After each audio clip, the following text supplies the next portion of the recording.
Борбордук Азия өлкөлөрүнүн ичинен ушул Кыргызстанда башкача демократия, ар кимдин өзүнүн тагдыры өзүнө туура, ар бир элдин парламентарийдин бизде ишке ашпай калды. саясий интригалар көбүрөөк болду, саясий топтордун эле тирешин көрүп турдук. Сот эркин боло тургандай, маалымат каражаттары эркин боло тургандай, парламент эркин боло тургандай болуш үчүн эмне кылыш керек? Баардык өнүккөн мамлекеттерде деле кемчиликтер бар. Оппозиция жок да. Парламенттин өзүндө дагы, өлкөнүн ичкинде дагы, сыртта дагы жок да. Бизде ар бир бийлик мурунку оппозицияда. Азыркы бийлик дагы мурунку оппозиция. Реалдуу элдин жашоосунда ислам идеясы көбүрөөктөй да. Жогору ылдамдык менен өсүп келаткан баалык бул исламий баалыктар. Буга сүйүнүш керекпи же бунун кооптуу жагы барбы? Адамдар өз эрки менен бул жолго келип атышат да. Сакал коюп алыпсыз. Мода үчүн койдуңузбу же Ар тараптуу деп эсептейм. түстүрүү сиз өзүңүздү мындай мусулманмын деп эсептейсиз да? Албетте. Аялдын жабынып жүрүүсү бул принципиалдуу маселе да. Ар ким Кудай алдында өзүнүн жашоосуна, өзүнүн аракеттерине жооп берет. Палестина маселесине кандай көз карашыңыз? Газа маселесинен баштап батыш идеологиясы деп айтылат го. Демократиялык баалыктар кризиске учурады.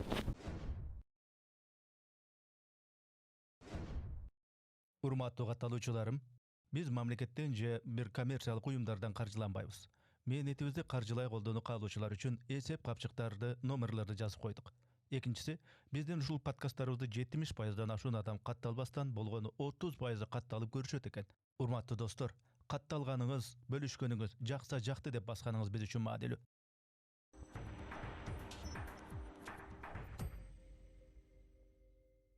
Ассаламу алейкум урматтуу көрүүчүлөр, саламатсыздарбы, арбаңыздар.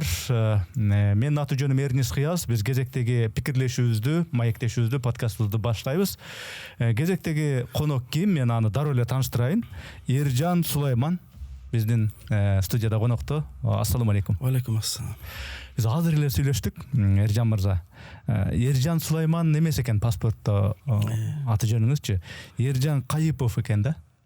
Анан бирок соц тармактарда Эржан Сулайман деп, Оф, Евич дегени жок, мындай, ошондой аталып жүрөт экенсиз да? Бул принципиалдуу нерсе? Бул принципиалдуу нерсе. Баягы азыркы учурда деколониалдаштыруу маселелери активдүү талкууланып жатат. Аны сөзсүз түрдө аты жөнүбүздөн деле башташыбыз керек. Кээ бир адамдар билбегенинен кайра эле Оф, кыргыздын баласы кайра эле Оф, Ович болуп жүрөт. Анан анда грузиндин фамилияларын, армяндын фамилияларын деле алып койсо болот экен да. Мисалы Ян деп аягында же Швили деп. Орус, грузин, армян бизге кандай айырмасы бар? Ошондуктан кыргызчалатыш үчүн баягы жарандар билеби билбейби, аны мамлекеттик орган өзү кыргызча каттап, кыргызча вариант менен баягы туулгандыгы тууралуу көбөлтөрдү берсе ушу жакшы болмок деп ойлойм. Негизи мен мындай кыска эле жооп күттүм да, бирок негизи эмне үчүн Эржан Сулайман депчи? Анткени меники дагы Эрнис, анан Кыязов, Абибиллаевич да. Анан негедир ушу Оф, Евич мага мындай жатпады да. Анан ошого баягы мен дагы алмаштырайын деп жүрөм, бирок баягы документтерде ошо Оф боюнча элемин да. Анан ошондон улам сурадым. Эми бул Эржан Сулайман деген өзү ким? Эмне үчүн чакырды деген мыйзам ичинен да суроо пайда болот көрөрмандар. Мен окуганым боюнча сиз юридикалык адистигиңиз бар, жана ошол юрист катары ошол өлкөнүн бир кандай бир мыйзамдык процесстерине активдүү катышкан, ошондой семинарларга, тренингтерге юрист катары катышкан бир мындайча айтканда юрист экенсиз да. Бирок өзүңүздүн оозуңуздан да кыскача мындай автобиографияңызды же резюмеңизди айтып койсоңуз көрүүчүлөргө түшүнүктүү болуш үчүн. Кыскача мен кесибим боюнча, адистигим боюнча юристмин. Анан укук илиминин ичинде өзгөчө конституциялык укук жана адам укуктары боюнча адисмин. Эл аралык адам укуктары боюнча көп кошумча билим алгам, окугам. Анан ишмердүүлүгүм университеттен кийин алгач мамлекеттик органда башталган, адам укуктарын коргоо боюнча мамлекеттик орган, бул Акыйкатчы институтунда башталган эмгек жолум. Андан кийин Жогорку Кеңештин парламентинде иштедим. Парламенттагы бул Акыйкатчы институту менен тыгыз байланышкан мамлекеттик бийликтин бутактарынын бири. Анан парламенттин аппаратында иштегенден кийин туура 10 жыл мурун ушул октябрь айында 10 жыл мурун парламенттен кеткем. Ал ошол мамлекеттик кызматтан ошо менен кеткем. Кеткенимдин дагы бир мындай бир өзүнчө бир анализдей турган бир эмелери бар, маселеси бар. Андан кийин жеке ишкерликте иштедим. Андан кийин чет өлкөдө, тагыраак айтканда Түркияда тышкы мигрант катары эмгектендим. Мигранттын баягы жон терим менен мигранттын турмушун көрдүм дегендей, үй бүлөдөн алыс болуп. Андан кийин мени ушул адис катары бейөкмөт уюмуна чакырышты иштегени. Бейөкмөт уюмунда Бириккен Улуттар уюмунун адам укуктары боюнча бир долбоору бар болчу, ошону жетектедим. Анда иш алып бардым. Андан кийин бир канча долбоорлордо, проекттерде иш алып бардым, ошол укукчу катары. Андан кийин ошол шайлоого да катышып көрдүк, акыркы парламенттик шайлоолордо. Ушундай ар тараптуу, балким биздин коомдун турмушунда карама каршылыктуу көрүнгөн багыттарда, тараптарда эмгектендим. Анан эмнеге укук кесибин тандаган себеби бул ошол биздин жаштыгыбызга жараша, балалык мезгилге жараша ошол укуктун, мыйзамдын тамгасы, анан мыйзамдын руху деген түшүнүк бар, дух закона. Ал биринчи кезекте адилеттүүлүк деп айтылат. Анан ошол бир кандайдыр бир адилеттүүлүктүн орун алышына, бекемделишине өзүбүздүн салымыбызды кошолу деп, ошого ылайык эң мындай ылайык кесип бул укукчунун кесиби болду. Ошол жолго түшкөнбүз. Жакшы. Эми мындай юристтин көзү менен адам укугу, адамдын акысы, мамлекеттин акысы, инсан менен мамлекеттин байланышы деген ушундай өңүттөн кеп кылат экенбиз да.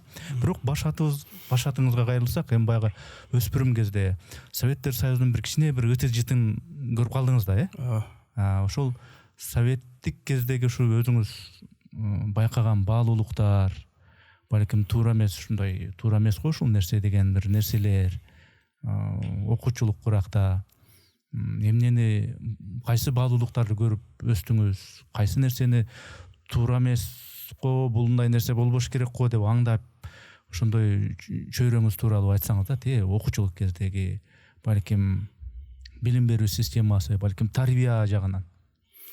Биздин 80-жылдары туулгандардын баягы өспүрүм мезгили 90-жылдары өттү. Анан 2000-жылдардын башы ошондо мектепте окуп жүргөндө деле баягы кыйын мезгилдер биздин балалык чагыбызда өткөн.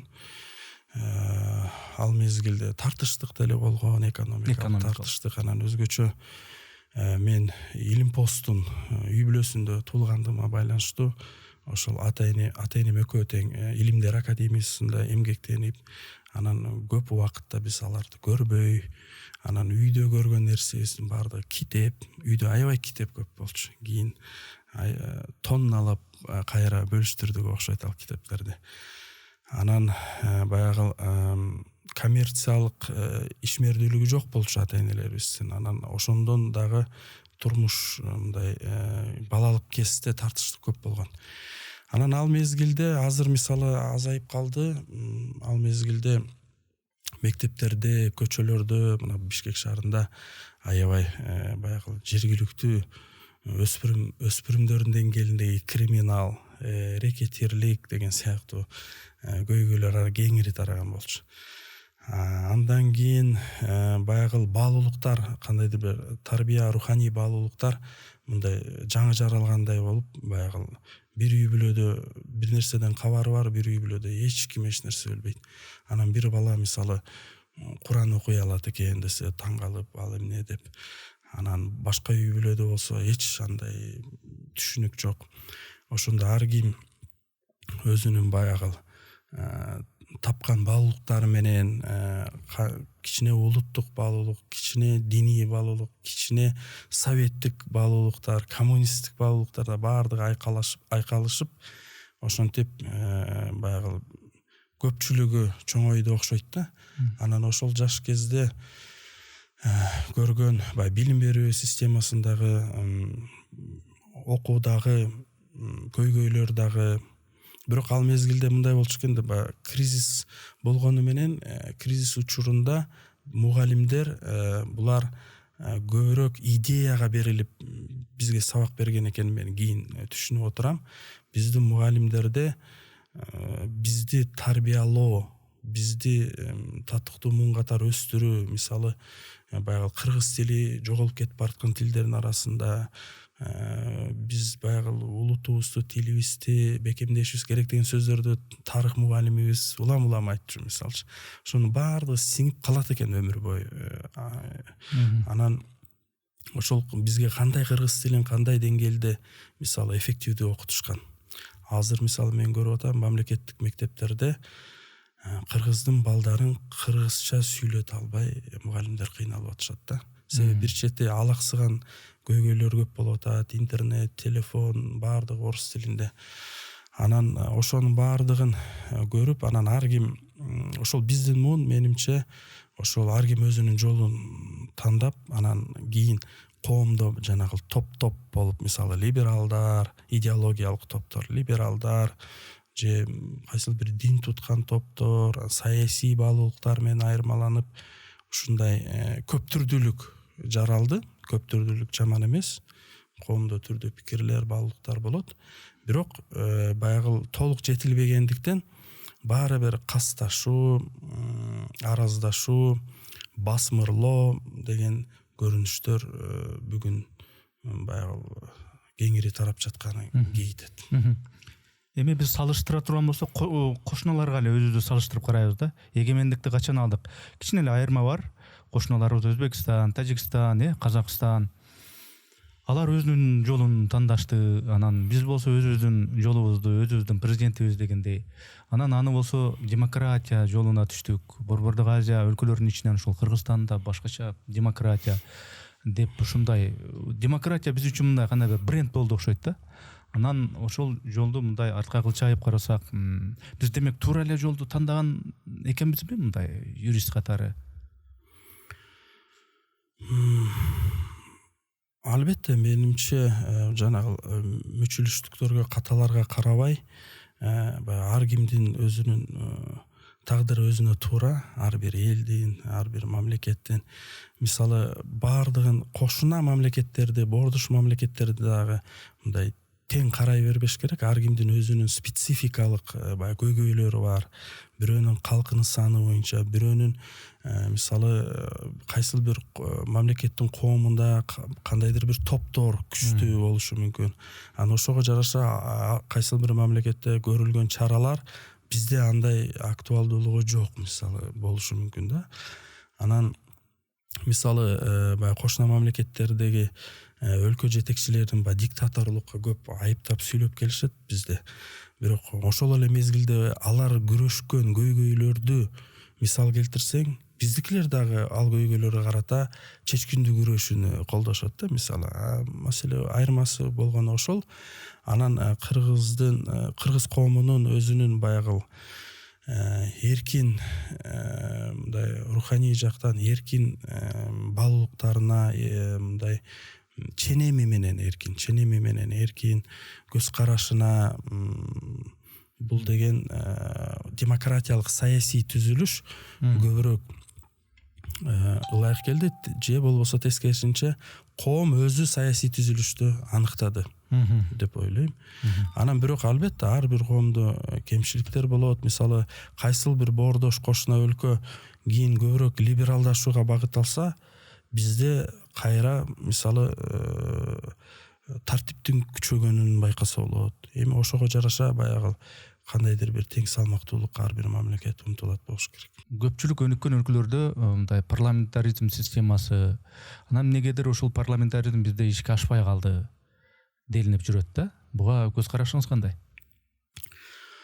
Парламентаризм көбүнесе ишке ашкан жок, чынында эле. Себеби анын теориялык базасы дагы толук өзүнүн табиятына ылайык келген эмес болчу. Себеби баягы баары бир президенттин институту күчтүү бойдон кала берген.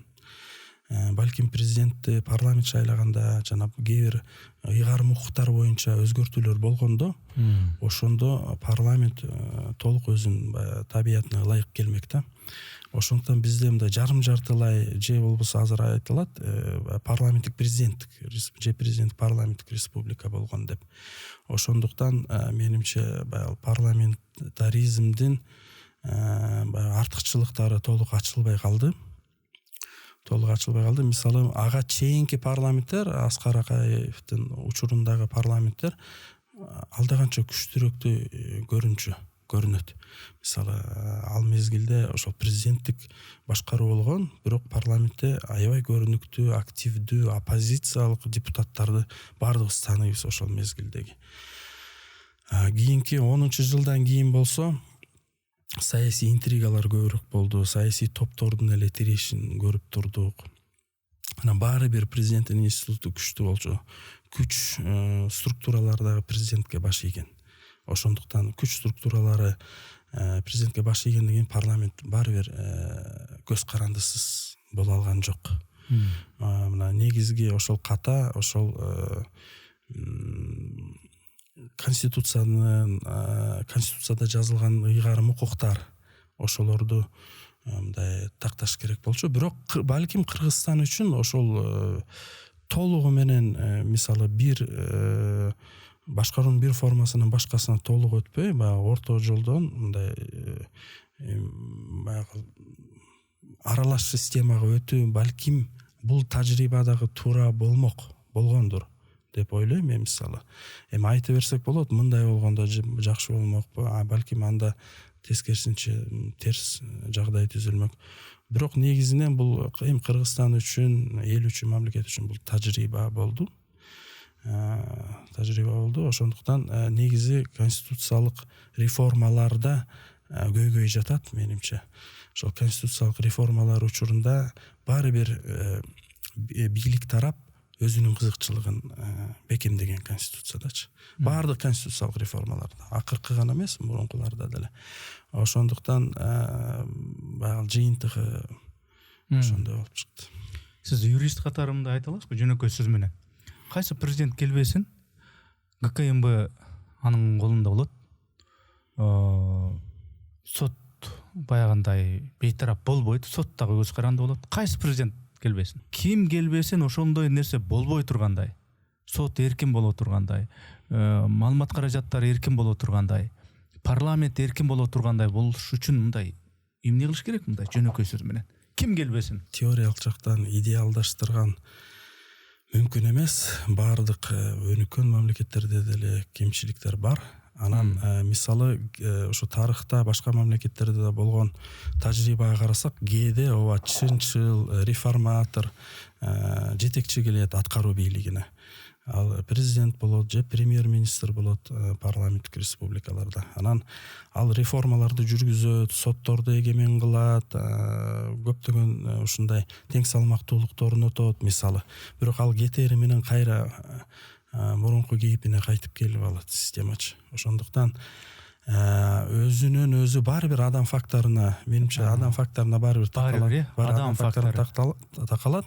Бирок ошол адам факторун кеңири карасак, коомдук көзөмөл эгер күчтүү болсо, коомдун өзүнүн дагы билим деңгээли, сабаттуулугу, анан ошол эле мезгилде экономикалык дагы мүмкүнчүлүктөрү жогоруласа, сапаттуу билим, анан ошого жараша коомдук көзөмөлдө күчөсө, баары бир ошол салыштырмалуу эффективдүүлүк байкалат. Мисалы азыр бизде супер президенттик республика деп айтылып келет, бирок ошондо дагы супер ыйгарым укуктарга ээ болгон президент коомдун пикири менен болуп көрбөгөндөй, мурун болуп көрбөгөндөй эсептешет. Мисалы социалдык түйүндөрдөгү пикирлер көп, анан баардык ишмердүүлүк толугу менен коомчулукка көрсөтүлүп, керек болсо баягы ашыкча пиар болуп атат деген сын дагы айтылып атпайбы?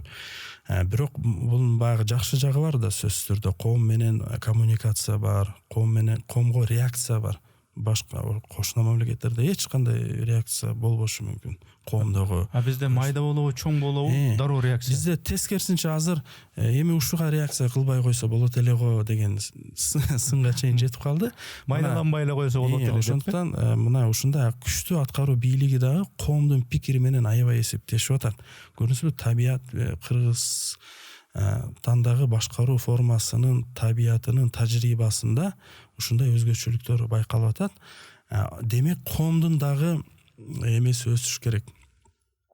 Коомдун дагы медиа сабаттуулугу, баалуулуктары, мунун баардыгы кайсы багытка бурулат мисалы. Анан коом өзү бар бир бийлик коомдун күзгүсү.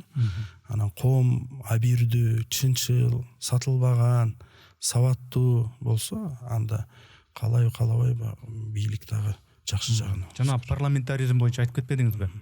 Негизи ошондо негизги ролду мындай партиялар чоң ролду ойношу керек эле да.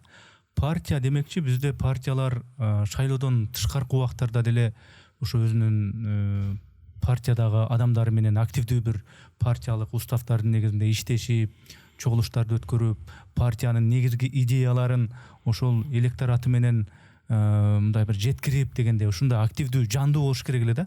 А бизде партиялар андай жок да. Бизде партияларда андай жандуу бир өзүнүн идеясын элге жеткирген, эл болсо ошол партияны эле сүйлөп басса турса.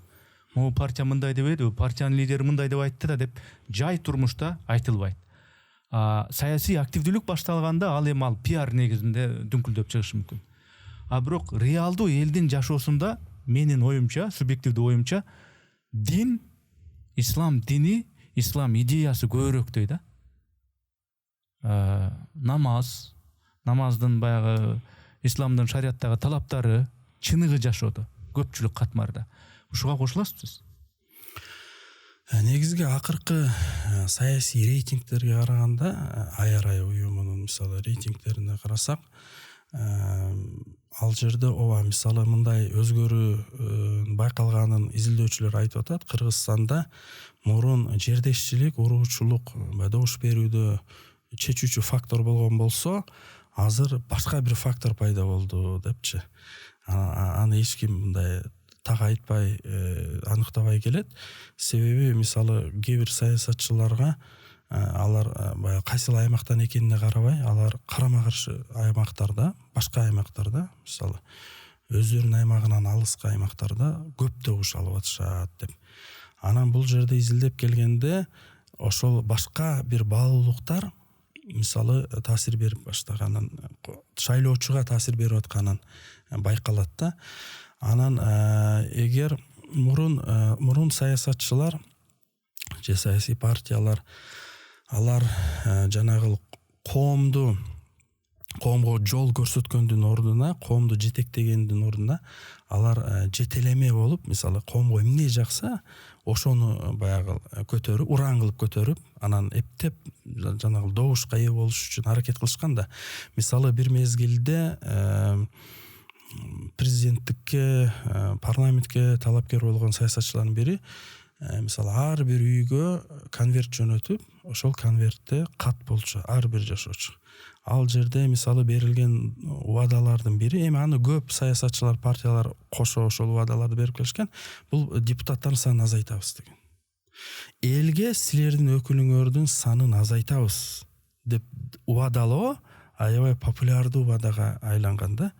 Тескерисинче элге каршы демилге, элдин өкүлдөрүн азайтабыз деген демилге, элдин көзөмөлүн баягы эме кылабыз, күчүн алабыз деген демилге, элдин көзөмөлү мындай күчтөнбөйт, элдик көзөмөлчүлөр азаят, эл өкүлдөр азаят.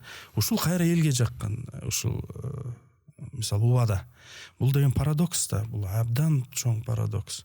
Анан демек ошо саясатчылар манипуляция, баш айландыруу менен алар элге туурасын туурадай көрсөткөн ордуна жакканын ошо жаккандай кылып көрсөтүп келишкен. Мына ушунда башаламандык пайда болду окшойт.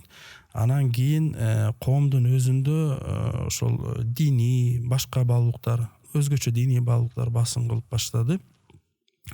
Анан мындай менин оюмча кээ бир топтордо мындай ой пайда болду да, жок дегенде ушул киши мага зыянын келтирбейт, ушул талапкер. Жок дегенде бул менин баалуулугума каршы чыкпайт деп. Жолугумду чечтирүүнү боюнча эреже киргизбейт, сакалды кырдырбайт деген сыяктуучу. Мисалы, жок, минималдуу талаптар. Минималдуу, баягы максималдуу талаптар болуш керек да. Анан минималдуу талаптардын негизинде ушу мага касташпаса эле ошол жетет дегендей көз караш менен дагы тандап калышты. Себеби тандоо деле мындай кеңири болгон жок.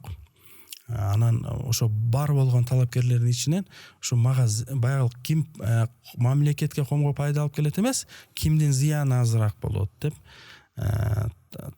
тандап башташты. Саясий идеологияга карап шайлоо, тандоо жүргүзүлгөн жок. Саясий идеологияларды ооба саясатчылар коомго көрсөткөн жок, сиңирген жок, үйрөткөн жок. Мен башкачараак берейинчи суроону. Элдин чыныгы жашоосунда, мына көртүрлүктө жашоосунда, элдин жашоосунда кайсы идея жашап келет, же такай колдон болсо да кайсы идея элдин чыныгы жашоосунда бар? Тигил же бул партиянын идеясыбы, же орустардын идеологиясы барбы, же батыштын идеологиясы менен биздин кыргыз эли көпчүлүк ошо менен жашап атабы, же бир ислам идеологиясынын турмусуна аралашып жашап атабы? Кайсы идея басымдуулук кылат деп ойлойсуз? Туура, жакшы суроо. Негизи күнүмдүк турмушта коомдо саясий кандайдыр бир идеологияларга караганда биринчи кезекте азыр биз кандайдыр бир улуттук баалуулуктарды көрүп атабыз. Салттуулук кайтып келип атат, салт менен жашоо. Андан кийин диний исламий баалуулуктар, адамдар баягы ойгонгондон баштап кайра уктаганга чейин бардык аракеттеринде кандайдыр бир диний эрежеге ылайык жашоо күнүмдүк турмушта кездешип атат да, шайлоо күндөрү гана эмес. Андан кийин либералдуу баалуулуктар дагы турмушта бар. Коомдун кайсыл бир бөлүгү либералдуу эркиндик,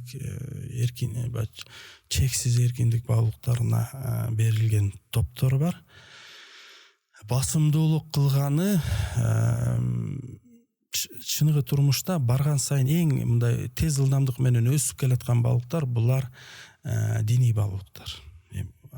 Исламий баалуулуктар эч кимге мындай сыр эмес. Бул эң ылдамдык, жогору ылдамдык менен өсүп келаткан баалуулук бул исламий баалуулуктар. Бул нерсе ислам баарын каптап атат, баары чүмкөнүп атат, баары сакалы коюп атат. Мечитке карасаң бир көчөгө чейин чыгып кетип атат деген, буга сүйүнүш керекпи же мунун кооптуу жагы барбы? Эми бул көрүнүш, бул тенденция таза демократиялык жол менен болуп атат. Элдер өзү эч ким аларды мажбурлаган жок, эч ким аларды сатып алган жок.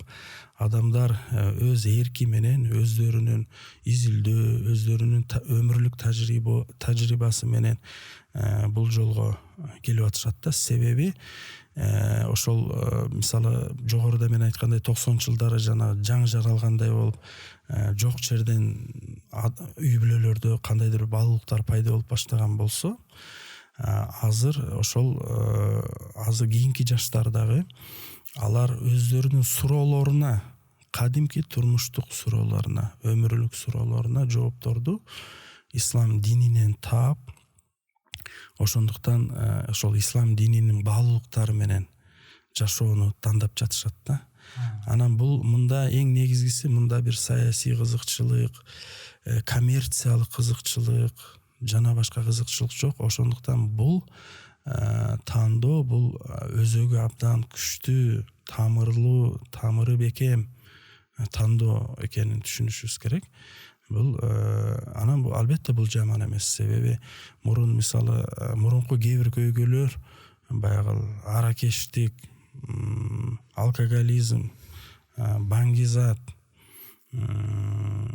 баягы аял урдоо, анан ушундай сыяктуу баягы көрүнүштөр исламга карама каршы келгендиктен, толук тыюу болгондуктан алар бул боюнча да мындай оң өзгөрүүлөр бар деп ойлойм.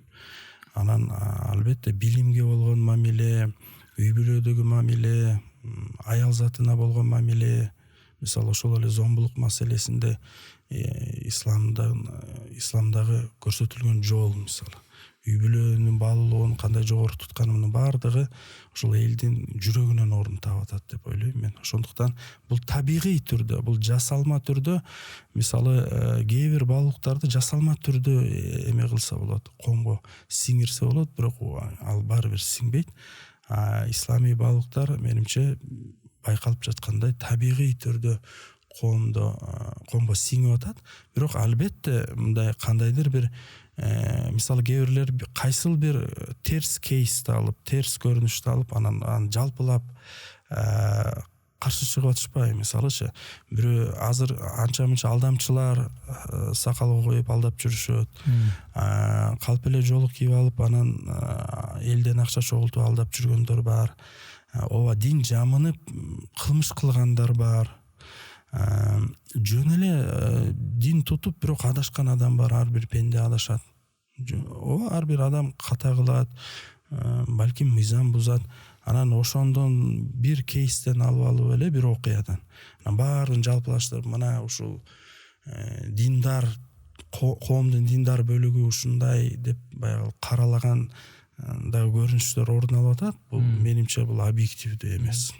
Мына менин астымда азыр молдоке отурган жок, же муфтияттын бир өкүлү эмес, же бир диний бир Египеттен бүтүп келген бир адис эмес, юрист отурат. Мына сиз юристсиз да.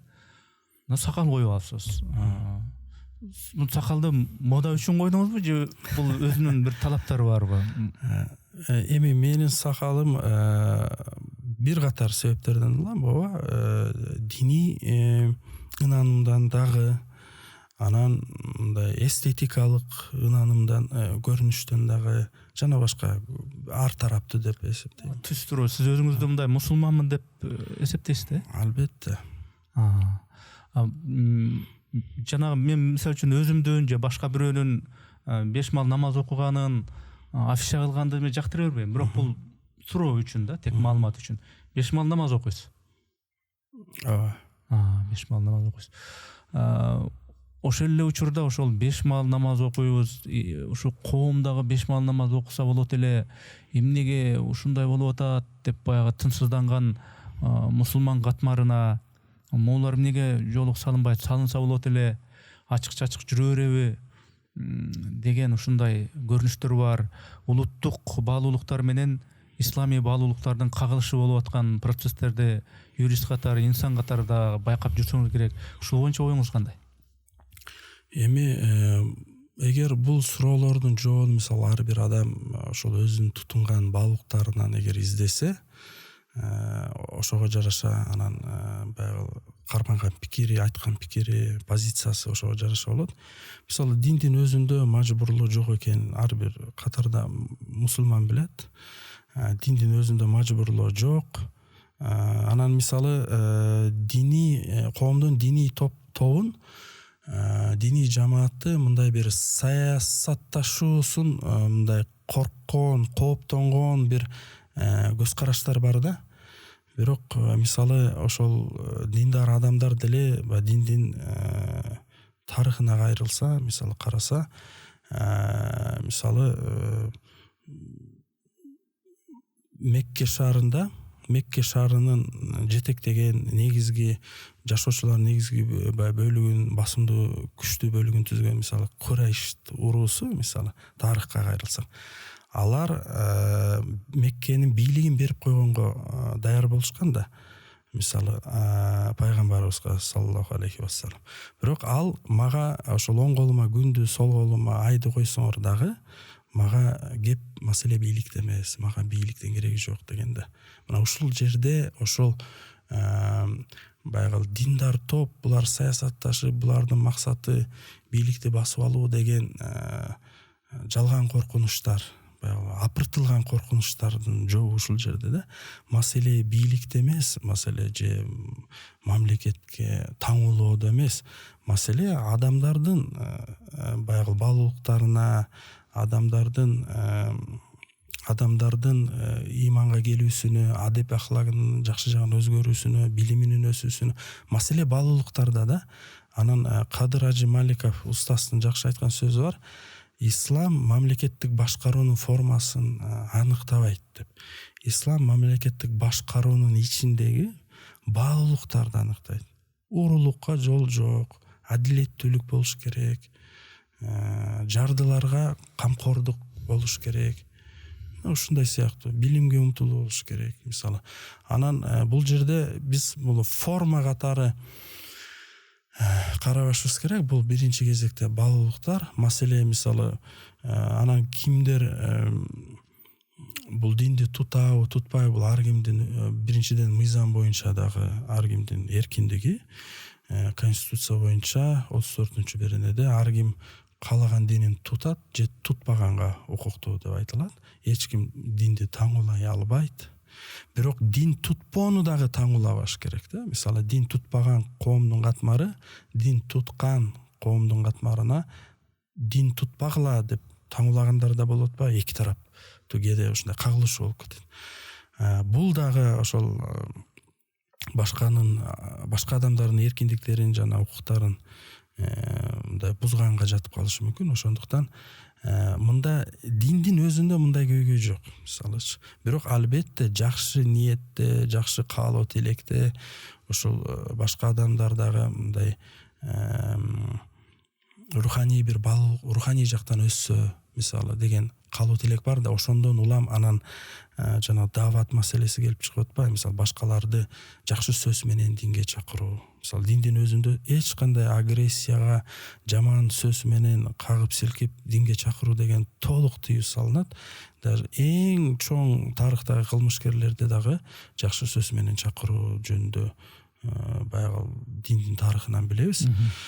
Ошондуктан мындай таңуулоо андай көйгөй жок. Бирок биздин коомду, кыргыз коомун менимче ушул сырттан дагы, иштен дагы атайылап кагыштырып, мисалы, этникалык баалуулуктарды диний баалуулуктарга каршы коюу аракети байкалат да. Бизде, Казакстанда, Өзбекстанда да, анан башка мамлекеттердеги идеологтордун да айткандарын угуп калып атабыз. Алар айтып атат, Кавказда, Борбордук Азияда элдердин этникалык баалуулуктарын колдоп, аларды исламий баалуулуктарга каршы коюш керек депчи.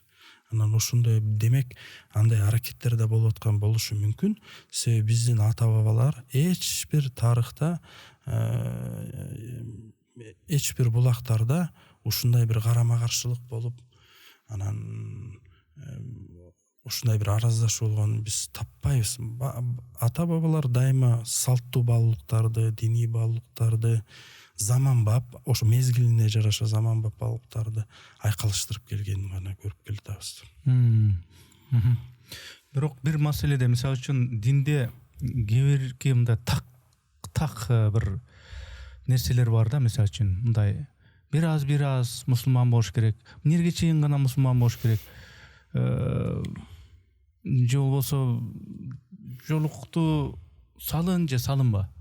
Эмес, мындай Куранда деле, баягы сүннөттө деле аялдын жабынып жүрүүсү бул принципиалдуу маселе да. Анан ошондойго келгенде кандай? Мында дагы эми мейли кааласа өзү эркин салынбаса койсун, эң негизи жүрөгүндө Кудай болсо болду дегенде ушундай болуш керекпи сиздин оюңузча? Жок, бул маселеде мисалы кимдин динди канчалык деңгээлде тутуусу, эрежелерин сактоосу бул ар бир диндар адамдын Кудай менен болгон байланышында мамилеси, жеке мамилеси. Ошол ар ким өзүнө жооп берет. Мисалы, биз билгендей динде мисалы урулук, баягы каргыштар же ата-бабалар үчүн жооп берген, же болбосо ата-бабалардан өткөн каргыш деген түшүнүктөр жок. Ар ким Кудай алдында өзүнүн жашоосуна, өзүнүн аракеттерине жооп берет да. Ошондуктан бирөөнүн мисалы Кудай менен мамилесине биз кабатыр болбой, өзүбүздүн мамилебизге кабатыр болушубуз керек да. Башка маселе, ата-энелер мисалы жакындарына ошондой бир чакырык кылышы мүмкүн, мисалы кыздарына кийгизип же балдарына баягы диний эрежелерди үйрөтүп, талап кылып алардан. Эми бул маселеде ошол талаш-тартыштарда деле Буга чейин бир катар мен эскерип келгем. Мисалы эл аралык укукка кайрылсак, адам укуктары боюнча Кыргызстан ратификациялаган адам эл жарандык жана саясий укуктардын эл аралык пакты бар. Бул Кыргызстандын укук системасынын бир бөлүгү. То есть бул Кыргызстанда иштей турган эрежелер. Ошол эл аралык пакта 18-берене 4-пунктта жазылып турат. Бул пакты ратификациялаган ар бир мамлекет өздөрүнүн жарандарынын бала чакасын өздөрүнүн диний ынанымдарына ылайык тарбиялоого укуктуу деп жазып турат. Демек ар бир ата эне баласын атеист кылып өстүрөбү, христиан дининде өстүрөбү, агностик кылып, ошол өзүнүн балалыктарына ылайык тарбиялоого толук эркин. Бул деген эл аралык укук таанып атат. Анан албетте анын ичинде исламий балыктар менен ата эне балдарын өстүрүүгө укуктуу. Кайсыл учурда мамлекет мисалы ата энеге кандайдыр бир чара көрүүгө, чектөө киргизүүгө мындай ыйгарым укуктуу болот. Качан баланын укуктары жана эркиндиктери бузулган учурда, мисалы бала мектепке барбайт десе, мисалычы, бирок мында дагы мисалы кээ бирлер онлайн окууну тандашы мүмкүн, кээ бирлер жеке мектеп тандайт, кандайдыр бир тандоо бар. Бирок таптакыр жанагы мисалы бала ооруп жатса, ооруканага алып барбайм деген ата эненин эгер көз карашы болсо, мына ошондо баланын ден соолугу мамлекет үчүн биринчи приоритетте болгондуктан мамлекет ата эненин ошол каалагандай тарбиялоосуна каршы чара көрүшү мүмкүн. Себеби баланы мажбурлоо түрүндө дарылоого мамлекет киришиши мүмкүн. Мисалы анан билим алыш үчүн мисалы аракет көрүшү мүмкүн. Ушундай учурларда эгер баягы баланын жанагы кызыкчылыгында кандайдыр бир карама каршылык жаралса, ошондо мамлекет кийлигишет. Калган маселеде, тарбия маселелеринде ата эне эркин. Эржан мырза, анан мен мына Фейсбуктагы соц тармактагы постторуңузду карасам, мына өзүңүз саясий, анан кээде мындай турмуш тиричиликтеги мындай бир юмор постторду бөлүшүп коет экенсиз. Кайсы бир саясий процесстерге, укуктук, адам укугуна байланышкан бир маселелерде мындай постторду бөлүшүп коет экенсиз. Ошонун ичинде мына Израиль-Палестина маселесинде ошол Израилди сындаган, Палестинаны жактаган постторуңуз көп экен да. Ушул Палестина маселесине кандай көз карашыңыз? Газадагы ушу геноцид маселеси бул дүйнөгө, адамзат тарыхына, идеологияларга таасир берген чоң маселе болуп атат да. Мисалы Газада Россия Украина согушуна караганда Газада 10 миң адамдарга көбүрөөк адамдар өлтүрүлдү. Анын ичинде аялдар, балдар өлтүрүлдү, кыйла көп өлтүрүлдү. Бирок бул маселе мынчалык чоң, мисалы дүйнө лидерлеринин кооптонуусун, кандайдыр бир аракеттенүүсүн жараткан жок. Мына ушул жерден дүйнө жүзүнүн, дүйнө мамлекеттеринин жана лидерлеринин, күчтүү мамлекеттердин кайдыгерлигин, адилетсиздигин, тең мамиле кылганын көрбөй жатабыз. Мына ушул жерде ушул азыр Бириккен Улуттар Уюму кризиске учураган мезгил болуп атат да. Мисалы экинчи дүйнөлүк согуш башталганда бул согушту болтурбай кое албаганы үчүн Улуттар Лигасы, бул Бириккен Улуттар Уюмуна чейинки эл аралык уюм, Улуттар Лигасы жоюлган болчу. Себеби экинчи дүйнөлүк согушту болтура албай койгон. Азыр Бириккен Улуттар Уюму ушундай абалда турат да. Алардын жанагы бизден да Кыргызстандан улам талап келген эл аралык келишимдерге, пакттарга, стандарттарга ылайык бизден да Кыргызстандан талап кылынат да. Мисалы адам укугу боюнча эмнеге Газага келгенде бул эл аралык ченемдер, укуктар же иштебей, же анчалык эффективдүү эмес деген маселе жаралып атат. Анан эмнеге күчтүү мамлекеттер, ошо адам укуктарын сыйлаган мамлекеттер бул маселеге кийлигишпейт? Бул идеологиялык жактан да сокку болду. Мында көп адамдар дүйнөнүн ар тарабында, анын ичинде батыш тарабында, керек болсо өзгөчө батыш өлкөлөрүндө, мисалы жанагы ишенбестик пайда болду, өздөрүнүн өкмөттөрүнө болгон ишенбестик пайда болду. Эмнеге мындай адилетсиздик болуп атат? Анан бул жерде менимче эң маанилүү мына биздин коом үчүн дагы бул деколониализация, деколониалдаштыруу маселеси да турат да. Анан бир араб жазуучулардын бири айтыптыр, Газада Израиль газалыктарды гана эмес, бүткүл мусулман дүйнөсүнүн мээсине катуу сиңип калган батыш баалуулуктарын дагы кошо өлтүрдү депчи деген жакшы сөз айтты. Анан демократия деген ошондо Газага келгенде иштебей калды деген сөз. Бул деген сөз эмнеге Газага эгер Газага келгенде мисалы эл аралык институттар, эл аралык механизмдер өздөрүнүн эффективдүүлүгүн көрсөткөндө, анда ишеним да жогоруламак да. Демек эл аралык укук ушундай иштейт экен. Бириккен Улуттар Уюму ушундай эффективдүү экен. Улутуна, динине, башкасына карабайт экен деп, карабайт экен деп. Бул жерде тескерисинче болуп атпайбы? Анан эң кызыгы демократиялык өнүккөн өлкөлөрдө кайдыгер эмес адамгерчиликтүү жарандар абдан басымдуулук кылат экен. Алар ушул алыскы өлкөлөрдө жарандык акцияларды кылып, топтолуп, пикирин билдирип, өздөрүнүн өкмөттөрүн талап кылып атышат. Алардын өкмөт башчылары, президенттери, мисалы Палестина өз алдынча мамлекет катары тааныйбыз деп Франциянын президенти айтып атат, Бельгиянын бийлиги айтып атат. Мына ушундай жетишкендиктерге чейин жетишип атат да.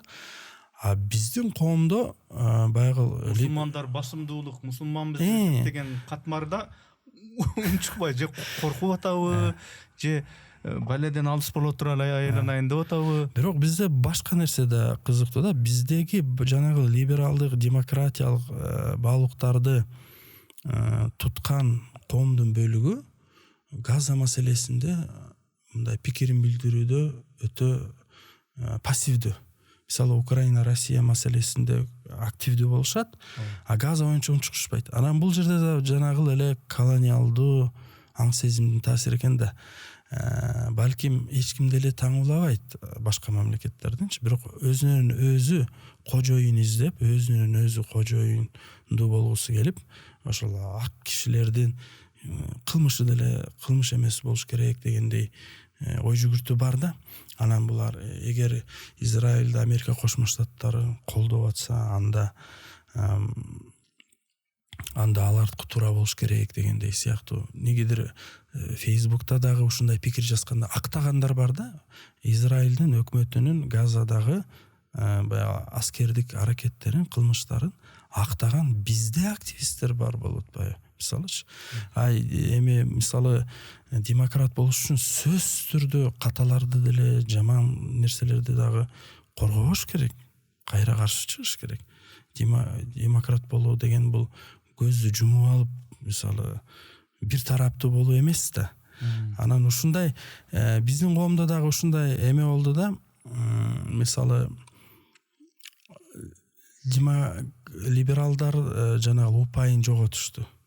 Себеби буга чейин кээ бир адамдар светтик деген түшүнүк менен беттен алып, мисалы баягы светтик мамлекет деп жолуктарды чечип мажбурлап мектептерде, коомдо, ошондон коомдун диндар бөлүгүндө светтик деген сөзгө мындай карама каршылыктуу позицияны калыптандырышты да, тескерисинче.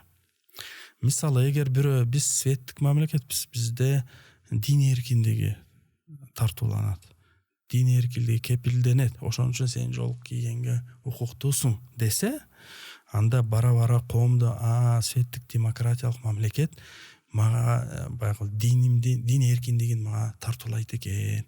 Мисалы СССРде ал жок болчу дин эркиндиги. Азыр дин эркиндиги болгон үчүн мечиттердин саны эселеп, 100 эселеп өсүп атат. Калаган баягы диний талаптарга ылайык кийимин кийип атышат деген пикир өсмөк да. Бирок диндар катмарда светтик демократиялык баалуулуктарга карама каршы пикир барган сайын бекемделип атат. Айып ошол либералдуу топтордун өздөрүндө. Себеби анан улутчул топтордун. Себеби алар ошол өздөрү билип билбей, түшүнүп түшүнбөй светтикти, демократияны диний балыктарга каршы коюп алышты.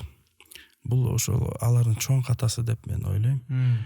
Сиз дин эркиндиги деп азыр эле айтып кеттиңиз да, дин эркиндиги деген ошондо мисалы үчүн бир кыргыз мен исламды карманам, анткени бул менин жашоо образыма жакты деп карманам десе анын өзүнүн эрки. Дагы бир кыргыз жок, мен Жакабанын күбөлөрү, Иегова күбөлөрү дегенге негедир жүрөгүм тартып турат, ошону карманам десе макул. Анан кийин ошол кыргыз ошол эле менин ата бабам көмүлгөн көрүстөнгө менин сөөгүм жатсын же бирөө каза болуп калды ошол жака көмөлү десе, мейли мунун эрки, мунун акысы деп ошентип көмдүрүш керекпи бул дин эркиндиги деген. Анан бул жерде ушундай бир чыр-чатактар болуп кетип атпайбы? Эмне окуя жөнүндө айтып атканын билип атасыз да. Ошондой чыр-чатактар болуп кетип атат да, баягы дин эркиндиги десе. Бирөөлөр айтат, эми кыргыздар эми мусулман эле болбойлубу? Же болбосо кыргыздын басып өткөн ата бабаларыбыздын эле баягы теңирчилик дегенди кармабайлыбы деп ушундай талаштар бар. Эми мыйзамдын негизинде дин эркиндиги албетте дин тутунган эркин, тутпаган деле ал дагы эркин да. Бирөө эч ким динди тутууну дагы, тутпоону дагы мажбурлай албайт. Бул болгону ошол жасалма кандайдыр бир фейктер аркылуу дагы мындай карама каршылыктарды күчөтүп, араздашууну күчөтүп, кастык тилинде көп пикирлер айтылып келет. Бирок ар ким ошол өзүнүн балыктарына жараша өмүр сүрүүгө, башка адамдын эркиндиктерин, укуктарын чектебесе, ар ким өзү эркин. Демократия жөнүндө жана кичине сөз кылып кеттик. Акыркы учурларда мына баягы ишенген кожоң деген сөз бар го кыргызда. Ишенген кожосу, мисалы демократия десе Америка деп эсептелчү да, негедир коомчулукта. Демократия бул Америкада демократия аябай күчтүү. Демократия десе Американы, Америка десе демократияны түшүнгөн ушундай акыбал болчу. Бирок ошол эле учурда кийинки учурда негедир ушул Трамптын өзүндө дагы бай диктаторлук мандемдер, Путинди эми айтпай эле коелу ал. 3-4 чоң держава болсо ошонун биринин лидери, анын да диктаторлук мандем бар. Кытайда дагы диктаторлук мандем бар. Анан аларды карап турган бизде Борбордук Азия өлкөлөрүнүн лидерлери боло берет окшойт деп. Негизи эле ушул демократияда бир кризис болуп аткандай да, кандай байкайсыз? Ооба, негизи ошол жогоруда айткандай жана Газа маселесинен баштап ошол бизде баягы батыш идеологиясы деп айтылат го. Ошол демократиялык балыктар кризиске учурады, эл аралык укук кризиске учурап жатат. Анын ичинде жанагы бийликти тең салмактуу бөлүшүү дагы кризиске учурап, бийликтин бир муштумда топтолуусу, күчтүү авторитардык бийликтердин, ошол эле мезгилде консервативдүү партиялардын, салттуу партиялардын күчтөнүүсүн дүйнө жүзүндө байкалып атат. Либералдуу балыктар кайра кризиске учурат. Бирок бул маселе дагы демократиялык жол менен ишке ашып атат. Себеби көпчүлүк ошону колдоп атат. Трамп деле асмандан түшүп келген жок, аны деле шайлашты, тандашты, кандай экени мурун эле билинген, мурун президент да болгон. Анан ошондуктан бул ошол Американын өзүнүн тандоосу. Анан бизде дагы мисалы эл конституциялык референдумда добуш берди. Эл билдиби, түшүндү, ал башка маселе, колдоду эл. Эл жоопкерчиликти ошол бир канча кишиден талап кылгысы келип атат. Чачырандуу болбой. Анан бул деген ошол демократиялык жол менен да болуп атканын биз моюндашыбыз керек да, мисалы. Анан демократиялык жол менен бийлик, президенттик бийлик күчтөнүп атса, эл өзү колдоп. Демек, бул эл ошого татыктуу. Ооба. Анан эми бул деле учурга жараша мисалы эффективдүү жол болушу мүмкүн. Мисалы, бирок кийин өзү табигый түрдө албетте мисалы бийлик баары бөлүштүрүлөт. Табигый түрдө мисалы ушинтип барып отуруп баары бир парламенттик башкарууга эл өкүлдөрүнүн көзөмөлүн күчөтүүгө, элдин көзөмөлү азыр блогерлер аркылуу, журналисттер аркылуу, элдин өзү аркылуу ишке ашып атпайбы? Анан кийин ошол эл өкүлдөрү ошол көзөмөлдү жүргүзөт экен деген түшүнүк калыптанып, анан парламентаризм кайра күчтөнүшү мүмкүн. Эми бул бир болуп кайра артка кайтып ушинтип өзгөрүп турат окшойт. Демек бүгүнкү күндөгү жана парламенттин көз каранды болушу, соттордун эркин болбошу, баягы эле таз кейип дебейин, бул жолду эми биз көргөнбүз да, мурда көргөнбүз да. Анан кайра эле ушул жолдорду көрүп атышы, бул эми элдин тандоосу, бул тандоо деле ошо демократиялык жолдор менен болгон нерсе дегенди айтып атасыз да. Эми мисалы эгер мыйзамдуулукту бекемдөөгө багыт алганыбызда, мисалы көп маселелер боюнча элди ошол мыйзамдуулукту талап кылган элдин бир бөлүгү өзү жапа чекмек ошондо. Мисалы мына мыйзамсыз салынган үйлөрдүн көпчүлүгү мисалы легалдаштырылды. Көпчүлүгү легалдаштырылды. Мыйзамсыз Кыргызстанга киргизилген унаалар, аларды дагы жеңилдик берип легалдаштырылды. Мисалычы легалдаштырылбаш керек болчу, мисалы эгер мыйзамга келсе. Ооба. Анан мыйзамды катал, мыйзамдын диктатурасы ишке ашыра турган болсок, анда эл дагы ошого чыдап бериш керек болчу. Бирок ушундай баягы өкмөт мындай ортодогу вариантты таап, ийкемдүү болуп, кээ бир маселеде позициясында бекем туруп, кээ бир маселеде элге мындай жеңилдик берип ушундай кылып атпайбы? Ансы ал деле туура, ал туура. Ошондуктан бул коомдун өзүнөн.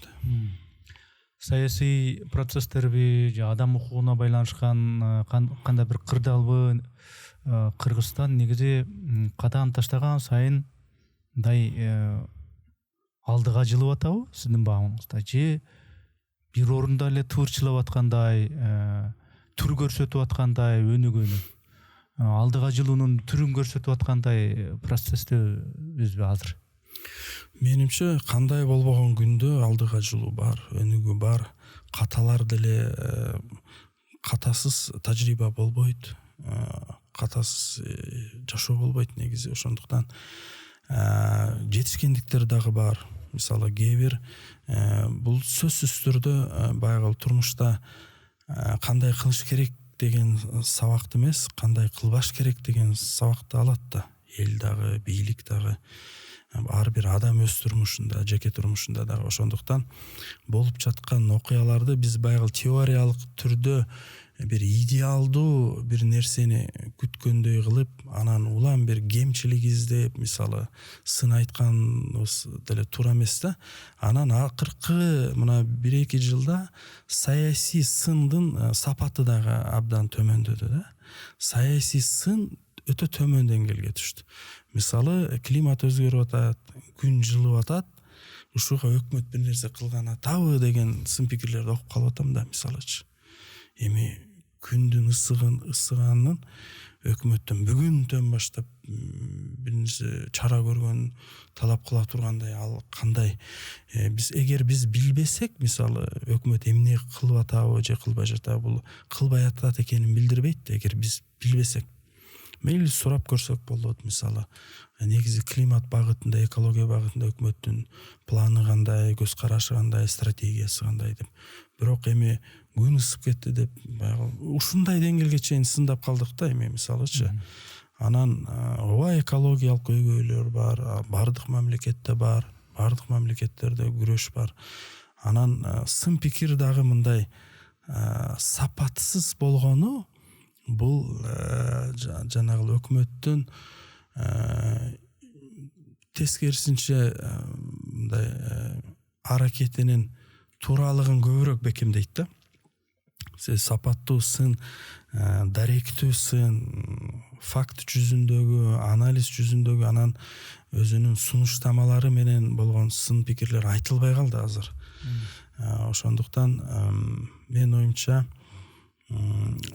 кандай алып карабаганда дагы бул биз үчүн тажрыйба, жалпы мамлекет үчүн мисалы ойго келбеген кээ бир жетишкендиктер болду. Мисалы уюшулган кылмыштуу топтор менен күрөш, мисалы.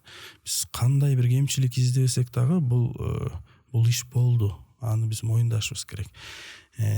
Мен деген демократтар бийликте турганда уюшулган кылмыштуу топтор сопсон эле гүлдөп турганын баардыгы билет.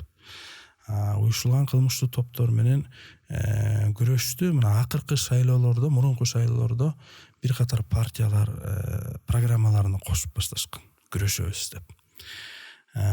Мисалы азыркы өкмөт муну ишке ашырды. Анан бир катар саясий эркти талап кылган чечимдер кабыл алынып атат. Бул дагы тажрыйба. Демек кийинкилер ушул планкадан жогорураак планканы кармаш керек болот. Мисалы эгер баары бир эрте эле кеч адамдар түбөлүк жашабайт. Дагы Кыргызстанда бийлик көп жолу алмашат, табигый тынч жолу менен алмашсын.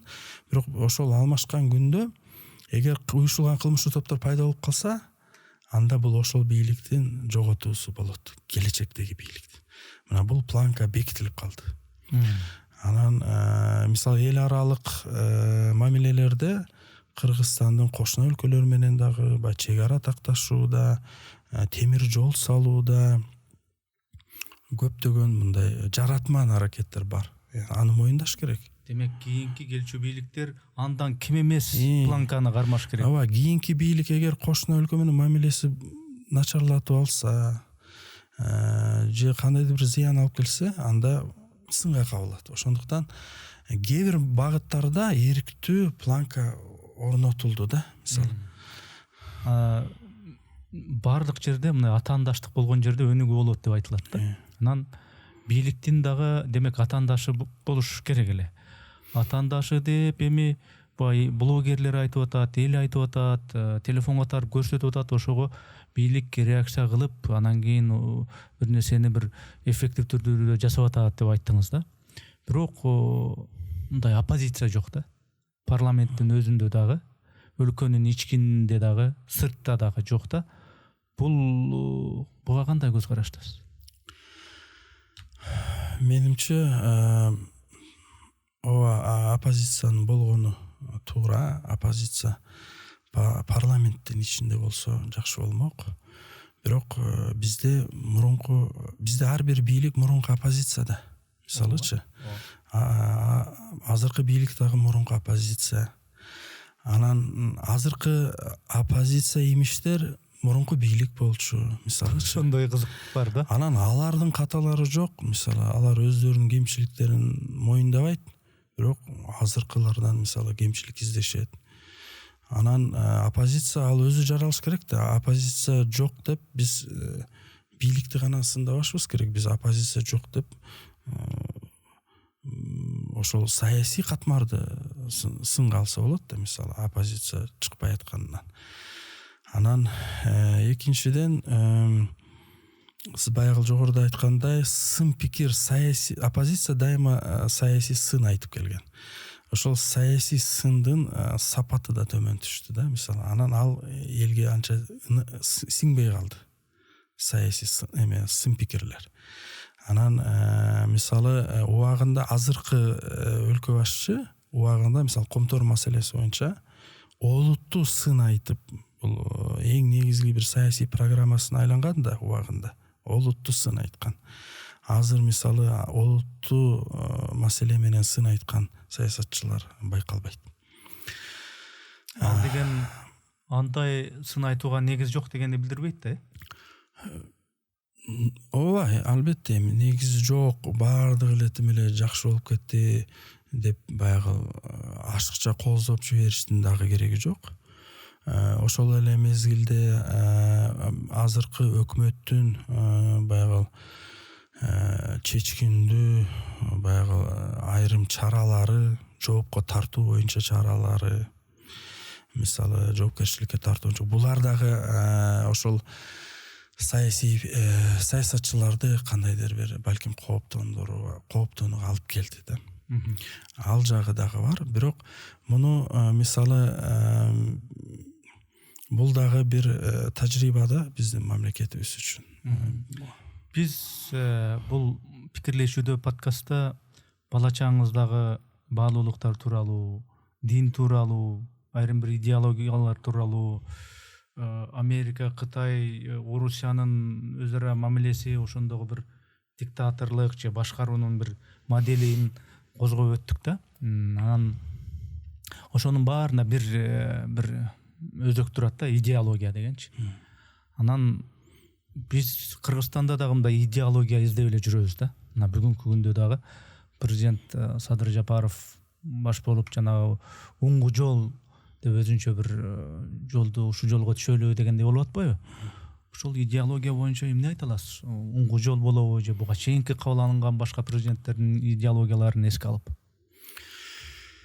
Негизи идеология маселеси, баалуулук десек болот, баалуулук маселеси бул демократиялык эркин өлкөдө ал табигый түрдө калыптаныш керек. Анан түрдүү топтор алар өздөрүнүн тандаган баалуулуктарын карманыш керек да. Бул 30 жыл бою ошондой болуп келди. Бирок баягы жөнгө салуу көзөмөлдө жетишсиз болгондуктан улам айрым табигый түрдө мүчүлүштүктөр да келип чыкты. Мисалы, кандайдыр бир радикалдашуу. Анан радикалдашуу десе эле элдер диний топто ойлойт да. Жок, улутчул радикалдашуу, атеисттик радикалдашуу, светтик радикалдашуу, саясий радикалдашуу. Төңкөрүштөр бул саясий радикалдашуунун түздөн түз далили го. Анан ушундай бир четки акыркы чекке жетип калгандай болуп атты да. Анан ортодо гармония, баланс сакталбай калды. Анан мамлекет менимче баягы СССР убагында кайсыл бир идеологияны мажбурлап таңуулай албайт.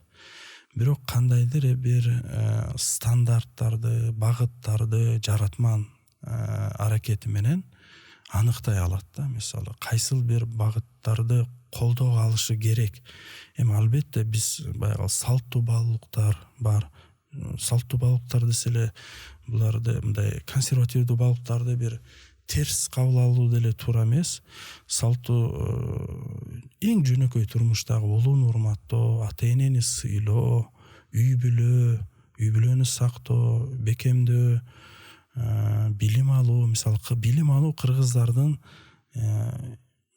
күчтүү тарабы, күчтүү бир баалуулугу да. Мисалы, кыргыздар балдарына сапаттуу билим берүүгө аябай аракетчил болуп келишкен 30 жыл бою. Ушуну мисалы мындан кайтпаш керек мисалы. Анан ушундай салттуу баалуулуктарды аны дагы ченеми менен колдош керек. Ошол эле мезгилде кыргыз элинин 1000 жыл бою тутуп келген дини бар, ислам дини. Ислам дининин баалуулуктары салттуу баалуулуктар менен абдан айкалышат. Экөө бири-бирин анықтайт, экөө бири менен чырмалышат. Автоматтык түрдө албетте исламий баалуулуктар колдоого алынышы керек. Исламий баалуулуктар мамлекетке кандай жардам берет? Исламий баалуулуктар үй бүлө мамилелерин жөнгө салууда өз ишин алып барат.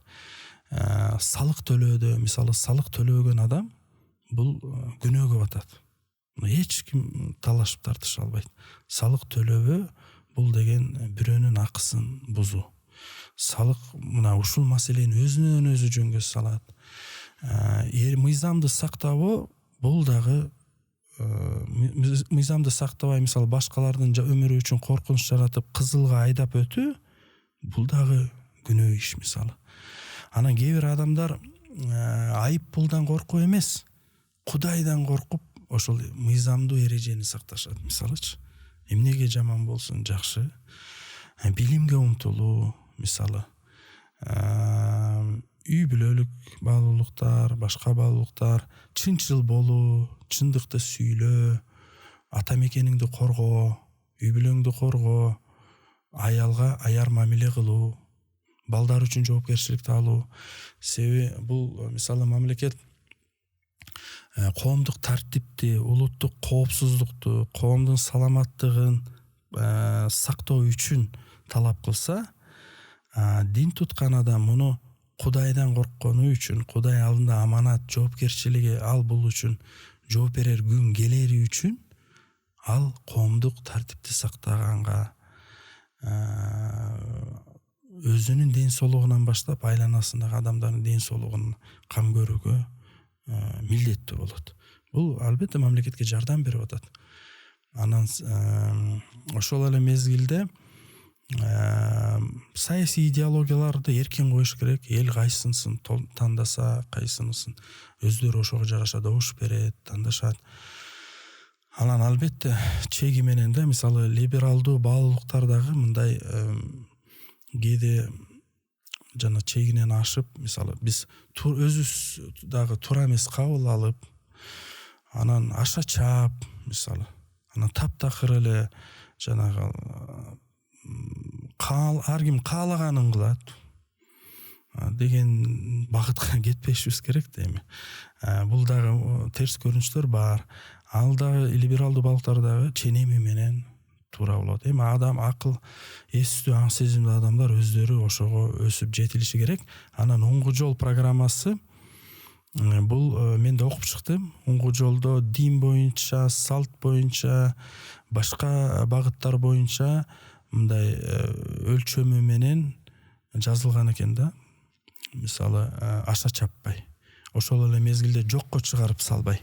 Баардыгы эске алынган экен. Эми иш жүзүндө аны практикалоо кандай болору бул адам факторуна барып такалат. Ошол адамдар ишке ашырууда өзүнүн жеке субъективдүү көз карашынан жөгөрөк тутунган балыктарын улам практикада аша чаап салабы салбайбы аны мезгил көрсөтөт. Бирок биринчи мына азыркы учурда биринчи жолу баягы ушундай бир идеологиялык багытта программа кабыл алынды. Анан бирок ошол эле балыктар конституцияда бар жазылган, так жазылган, түздөн түз иштейт болгондо да. Ошондуктан бул жерде негизги маселе өкмөт ошол тең салмактуу балансты сактай билиши керек. Жана дин боюнча бир жерде айтып кеттиңиз да. Динде мажбурлоо жок. Тутам десе, динди карманам десе өз эрки. Жок, динди карманбай эле жашайм десе да өз эрки. Баланча динди кармайм десе өз эрки. Бул динди кармайм десе өз эрки дедиңиз да. Мындай эрк маселеси. Каалоону бериш керек өзүнө дегендей кылып айттыңыз да. Ошол эле учурда мен мага берилген өмүр бул меники. Аны мага эч бир жаран берген жок, президент берген жок, башка бир адам берген жок. Мага берген өмүрдү каалагандай жашайм. Кааласам мына мен эркекминби? Мен аял болгум келип атат. Же болсо мен аялмынбы? Мен эркек болуп, тиги мүчөлөрүмдү операция кылып алмаштырып, башка жыныста жашагым келип атат десе, муну контролдош керек экен да. Ооба, ошол либералдуу эркиндикти баягы акыл эстин өлчөмүндө мындай камсыз кылыш керек да, эркиндикти камсыз кылыш керек. Бирок ар бир иште аша чаап кеткен болбойт да. Анан мисалы адамдарга мисалы жыныс эркиндигин тартуулоо бул биздин коом үчүн акылга сыйбайт. Мисалы ошол мектепте жаш окуучулардан баштап мисалы алардын сен жынысың кайсыл жынысты аныктайсың өзүң үчүн дегендей эркиндикти тартуулоо туура эмес, сөзсүз түрдө. Анан бирок табиятта ушундай болот экен. Мисалы кээ бир адамдар ар кандай баягы физикалык бир мүчүлүштүктөр же өзгөрүүлөр менен төрөлөт экен. Анан андай адамдарга төрөлгөндөн ошондой бир башкача бир өзгөчөлүктөрү болгон адамдарга албетте мамлекет, медицина тармагы өзүнүн жардамын көрсөтүш керек. Мисалы алар кандайдыр бир мисалы алар өздөрү ошентип жашап алган жок дегендей. Ооба, алардын дагы мындай коомдун мүчөсү болуп бактылуу жашоосу үчүн баягы мамлекет аларды дароо эле баягы айыптап салбай, алардын өздөрүнүн тандоосу эмес, эч ким өзүнүн балдарынын ден соолугу үчүн эч кандай кепилдик бере албайт, эч кимибиз. Ошондой төрөлгөндөн кандайдыр бир баягы өзгөрүүлөр менен болгон болсо, болгондо мамлекет өзүнүн өлчөмдөш жардамын көрсөтүш керек. Бирок аны бардыгы ошондой болуш керек.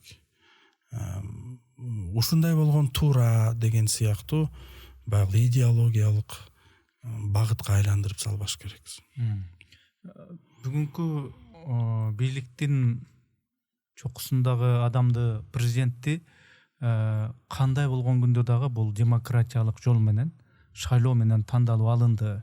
Бир адамга жоопкерчиликти артуу, баардыгына мурдагыдай көп тиги парламентке, анан тигиге буга дебестен бир адам гана жоопкерчиликтүү болсун деген укукту шайлоо жолу менен эл өзү берди. Демек ошого акылуу дебедиңизби? Ошондой адамга, демек Садыр Жапаровго жакшы иштер жасалып атат. Мурда кийин бул элек бир тажрыйбалар болуп атат. Бул да жакшы дегендей кылып айттыңыз. Ошол адамдын жана ачыгын эле айталы, анын жанындагы тандемдеши генерал Ташиевдин экөөнүн эске албай жаткан бир 3 бир кемчиликтерин дейбизби, же эске албай жаткан бир жагдайларды айта аласызбы? Ооба, менимче баягы ар бир пендеде, ар бир саясатчыда, өкмөттө кемчилик сөзсүз болот. Иштеген жерде кемчилик болот. Анан тонна теория 1 грамм практикага, тажрыйбага арзыбайт деген жакшы сөз бар. Сырттан туруп сын айтуу оңой. Анан турмушта көрүп келебиз, баягы сын айткандар өзүнүн жөнөкөй турмушунда кичине уурулук кылып коёт, калп айтып коёт, мисалычы. Анан чоң жоопкерчиликти алса, мисалы, ал азгырыкты көтөрө алабы, мисалы, деген маселе жаралат да. Бирок сын айтканда мындай ошону эске алышпайт да. Анан кемчилик болот. Кемчиликтерди айтуу бул сөзсүз түрдө сындоо эмес. Кемчиликтерди ошо жакшы каалоо тилек менен көрсөтүп айтыш керек.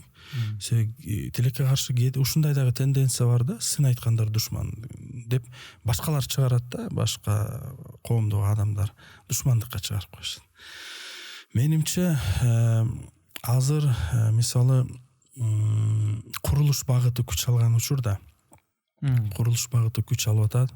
Албетте буну колдоого алыш керек. Инфраструктуралык өзгөрүүлөр орун алууда.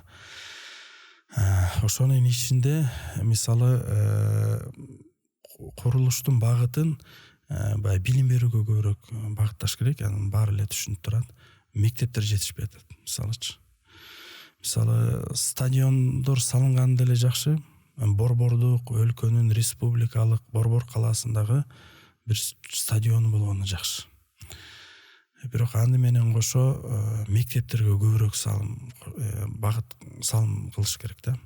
Бул багытта көбүрөөк приоритетти аныкташ керек. Эми мектептер ондогон, жүзөгөн мектептер салынып атат, бирок ушул багытты көбүрөөк эме кылыш керек. Ушул 1 сентябрдан баштап бул багыт билинип калды. Мектептерде балдар батпай калды. Анан ушунун баарыбыз көрүп турабыз. Экинчиси курулуштардын сапатын көзөмөлдөш керек. Себеби мына кече эле көрдүм, президент бир бала бакча, жаңылбасам бала бакча салынган экен. Ошонун да сапатын сынга алды катуу. Мына ушул сыяктуу курганда мисалы канчалаган ыңгайсыздыктар жаралат. Жолдор тосулат, элдер кыйналат. Мисалы машина унаа өткөн жол менен жөө жүргүнчүлөр басып калат. Бул да кооптуу жагдайды жаратат. Анан жолду казып коюп, айлап жатып калган тротуарлар мисалы. Кече салынып, өткөн жылы салынып, бүгүн баягы ийри болуп калган асфальттардын сапаты мисалы, ошол аткаруучулардын жоопкерчилигин караш керек мисалы. Себеби эгер биз курсак, бирок сапатсыз болсо, анда курбай эле турган жакшы болмок да. Мисалы мына ошого бирок көрүп келатабыз, акыркы мезгилде ошолдор жоопко тартуу маселелери улам болуп келип атат. Мына ушул көзөмөлдү күчөтүш керек. Андан көрө сапаттуу бир азыраак курулсын. Үчүнчү, менин оюмча, ушул адам укуктары жаатында кичине мындай жеңилдетүү керек. Катаалдашып кетүү. Бир чети бул мындай бийликтин табияты жагынан алып караганда, бийлик өз күчүн көрсөтүп турат. Мыйзамдуу чараларын колдонот. Мисалы бизде мыйзамдарда түрдүү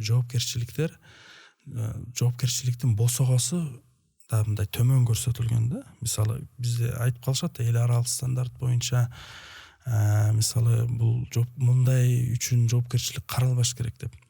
Ооба, бирок биздин кылмыш жаза кодексте жылдар бою мурунку кодекстин варианттарындагы мисалы кастыкты козутуу беренеси. Кастыкты козутуу беренесинин босогосу төмөндө мындай жоопкерчиликке тартуу өтө жеңил. Бул деген башка бирөөнүн диний, улуттук, аймактык артыкчылыгын же кемчилигин пропагандалоо деп жазылып турат. Ал абдан жеңил нерсе да. Бирөөнүн динине, улутуна асылып койсо эле, ал анын кемчилигин пропагандалаган болуп калат. Анан интернетте деп жазылып турат. А бул беренени негизи мындай татаалдаштырыш керек. Ар кимди жоопкерчиликке тартылып калбаш үчүн бул беренени мындай конкреттештирүү керек да. Мисалы кайсыл учурда кайсыл адам айткан сөзү кандай, анан ошого жараша эксперттер баа бериш керек. Мисалы мына ушундай багытта баягы кичине коомго бирок акыркы мезгилде жанагы саясий иштер менен мисалы абакта болгондор бошотулду. Ушундай сыяктуу аракеттерди да колдоого коом алыш керек да. Мисалы өкмөт мындай өтө катаал чара көрбөш керек. Анан жоопкерчилик маселесин караш керек. Ооба, мындай тартип жана башка маселелер бекемдеп келатат, бирок мындай адам укуктарын дагы мындай эске алып туруш керек. Себеби адам укуктары бул баягы саясий процесстердин адамдын кадыры негизичи. Адам бул эң мындай кадырлуу зат болуп жаралган да. Кудай жараткан заттардын ичинен, макулуктардын ичинен деп коет го.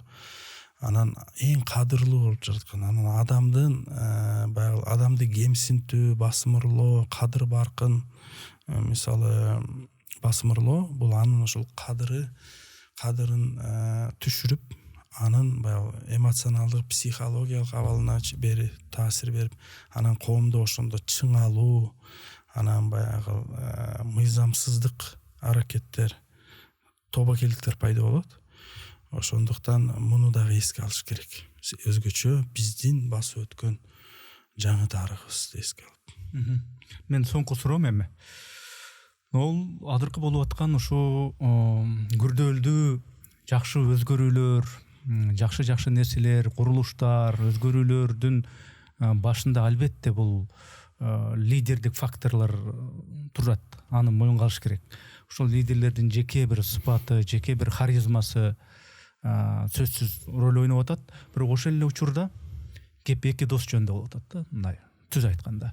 Мындай бирөөлөр коркуп, бирөөлөр коркпой, бирок айтсам баары бир мындан майнап жок. Азыр кандай айта турган учур эмес. Азыр баары бир мен сууну куйсам сиңген жерге куйушум керек. Суу сиңбейт. Азыр ушунда унчукпай турган кырдаал болуп атат деген катмар өзүнчө дым болуп, жин болуп. Бирөөсү коркуп, бирөөсү болсо билип эле турат, бирок айтпастан, бирөөлөр болсо атайлап туура эмес экенин көрүп туруп, кол чаап, сиз жакшы кылып атасыңар, укмуш кылып атасыңар, сонунсуңар, мындай эч ким болгон эмес деп, ого бетер бирди эки кылып, экини 5 кылып, мындай кол чапкандар, ушундай 3 катмар ушинтип атып, анан кийин билинбей баягы Аркадак Түркмөнстандын баягы лидерин буга чейин көргөнбүз да. Ат минсе деле жарашат, мылтык атса деле жарашат, машина минсе деле жарашат, ыр чыгарса деле, китеп жазса деле ошол укмуш болуп, же болбосо жана мына Ким Чен Ынды көрүп атабыз. Калп эле кошомат кылып ыйлашат, ыйлаганга чейин жетип сүйүшөт ошол лидерди. Акырын ошондой жолго жана мен айткан катмарлар түртүп аткан жокпу ушул эки лидерди? Ошондой топ болушу мүмкүн. Ооба. Жанагы психологияда 3 түрдүү адамдын жүрүм туруму болот экен.